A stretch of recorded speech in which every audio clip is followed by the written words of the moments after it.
Right, and now we move on to the 2012 Pearcey Medalist. The medalist is Dr Mal Bryce, AO.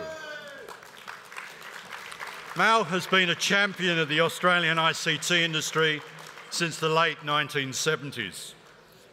His career, here he comes. His career as a company director, corporate manager, as a company working with senior consultants, but also as a cabinet minister in the 1980s. His career spans over 40 years. He established Australia's first government Department of Computing and Information Technology, the West Australian Technology Park for startups, ICT companies, and legislated also to establish the West Australian Technology and Industry Development Act.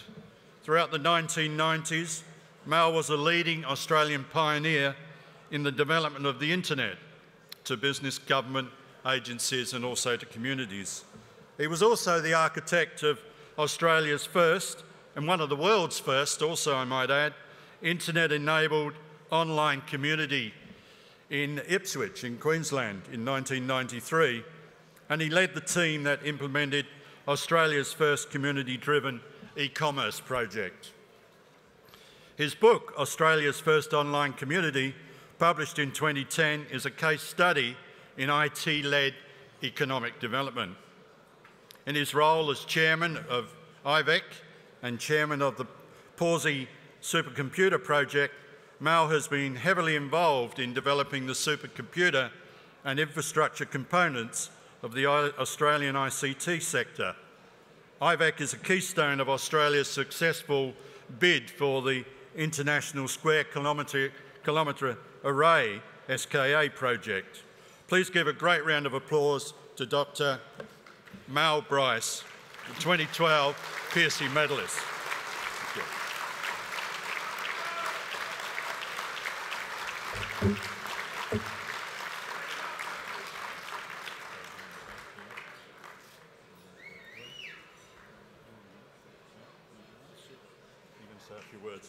Mal would like to say a few words.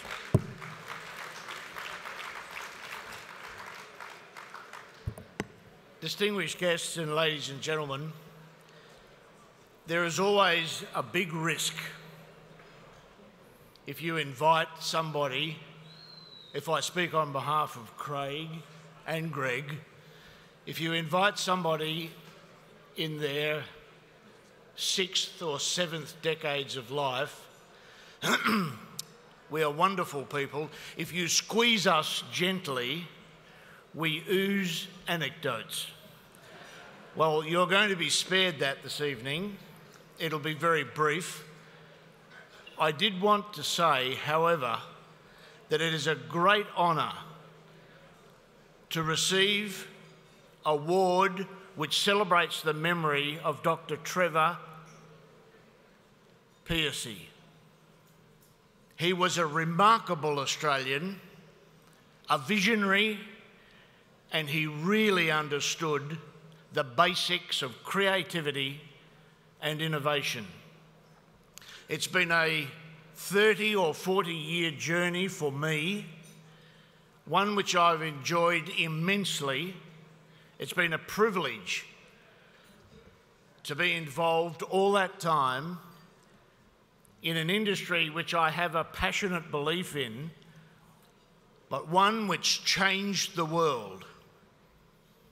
It is only a couple of decades ago that the ICT industry of Australia was frequently and widely written about as a sunrise phenomenon. In fact, it was an old friend of mine, Barry Jones, from this fair city, who coined the turn of phrase. What has happened in the last 20 years is quite extraordinary, because today the rivers of data, video, fixed images and voice that flow on a 24-hour basis have impacted on our lives in respect of almost every conceivable thing we do. That's from scratch in my lifetime and the lifetimes of people such as Craig and Greg, who we've just recognised. Information technology and telecommunications networks have actually become the serious sinews of our contemporary world. And, you know, the ICT industry has been the industry that has created the world's global digital economy. And it has happened in our lifetimes.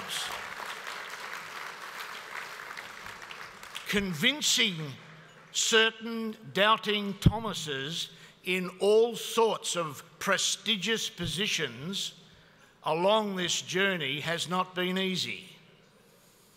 I do recall a fabulous read by Nicholas Negroponte back in the 90s.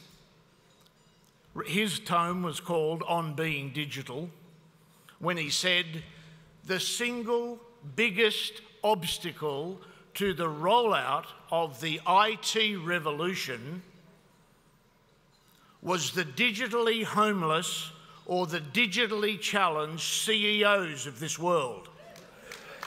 Well, now, I must say that tonight's a special moment for me.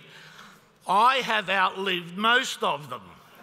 And I'm delighted to be able to join you tonight to be able to say the large majority of digitally homeless CEOs of this country have retired. They are out to pasture.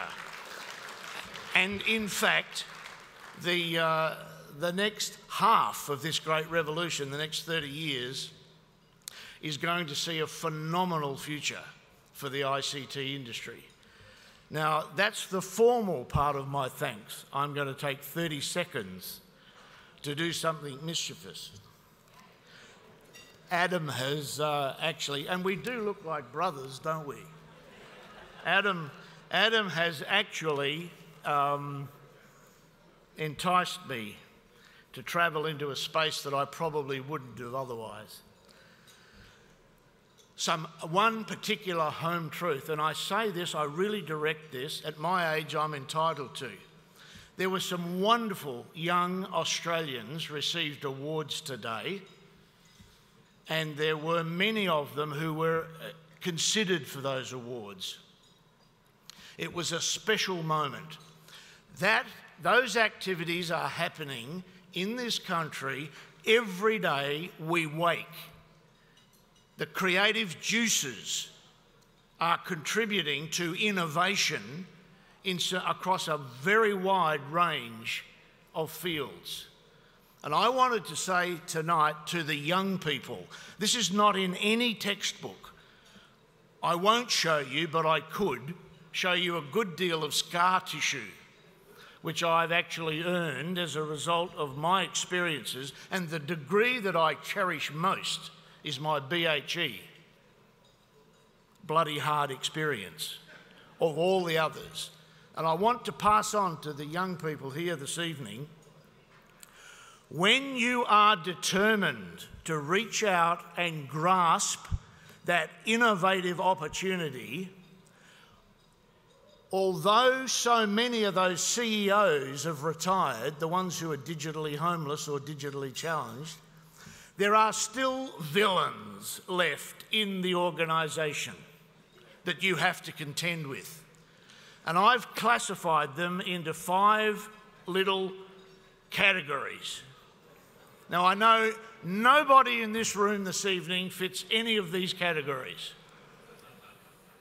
But to the young people, I say there is a strategy for getting around each and every one of these categories of villains in the organisation that you have to deal with. The first is the bean counter.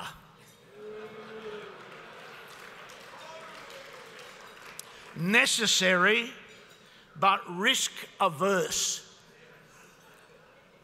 You must develop a strategy for dealing with them.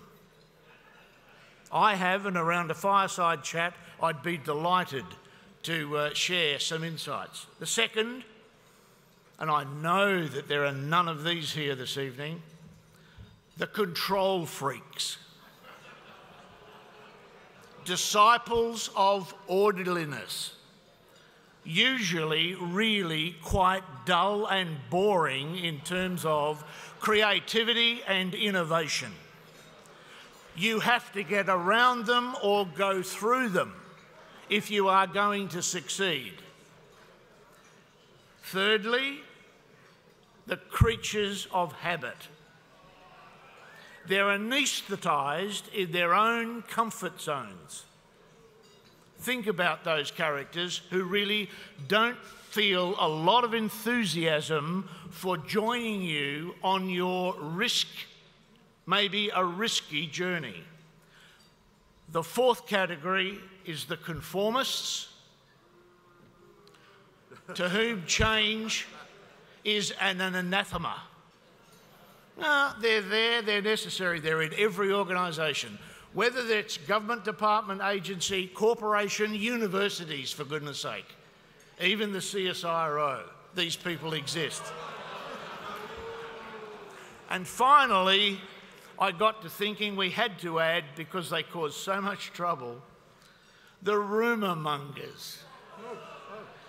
Disruption is part of their DNA when it comes to the hard, focused work to actually achieve a serious innovation. All I'm saying to the young people this evening is, do not wring your hands in any hopeless sense that these people stand in your path. They may, by their actions, break your heart on some days, but your challenge is never to give in. Thank you very much. Wow.